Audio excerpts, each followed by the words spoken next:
श्री डोंगरे जी महाराज ने तत्वार्थ रामायण में राम जी के चरित्र का वर्णन किया है। उन्होंने कहा है कि राम जी की सरलता का वर्णन रामायण में स्थान स्थान पर आता है। जो अति सरल है उसी के हृदय में राम जी का प्रवेश होता है।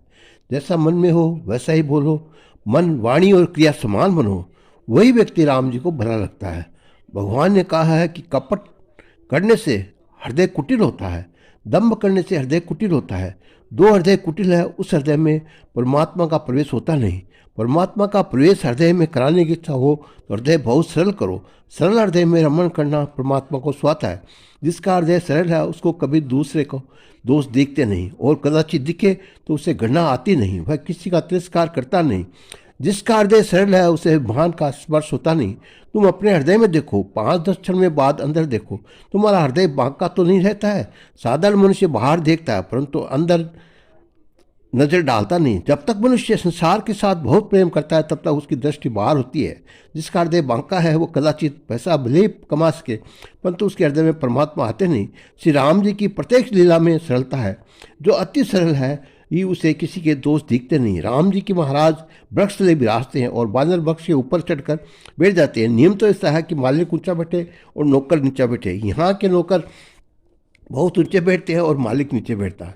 ये बांदर डाली पर भी शांति से बैठे तो कोई बाधा ही नहीं, परंतु ये तो वहाँ वहाँ कूद फाद करते हैं। परंतु राम जी को तनिक भी बुरा लगता नहीं कि बैठा हूँ, ये लोग मेरा सम्मान जानते नहीं। अति सरल को किसी का दोष दिखता नहीं, उनको किसी दिन भी बुरा लगता नहीं है।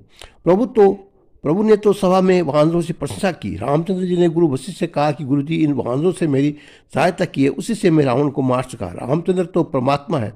रामचंद्र जी की बांदर क्या मदद कर सकते हैं, परंतु श्री राम बांदरों का बखान करते हैं, सारा यश उनको देते हैं।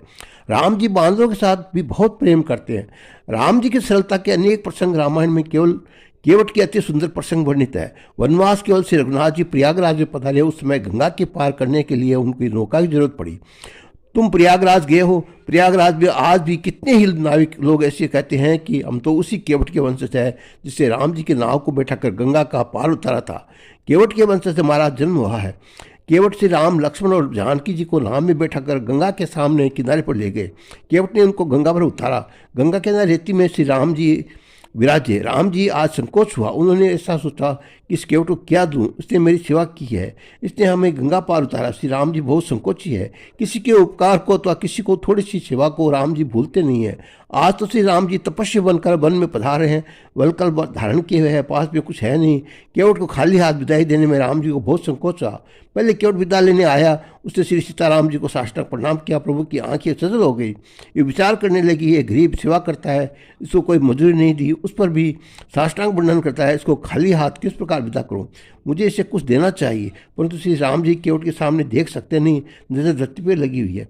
श्री सीता जी समझ गई तो प्रभु को इसको कुछ देने के लिए इच्छा है परंतु पास में कुछ है नहीं, इससे संकोच हो रहा है। माता की अंगुली में एक अंगूठी थी। सीता जी ने ये अंगूठी उतार करके राम जी के हाथ में देते हुए, आप तनिक भी संकोच नहीं करे, ये इसको दे दीजिए। राम जी ने अंगूठी केवट को देने का प्रयास किया।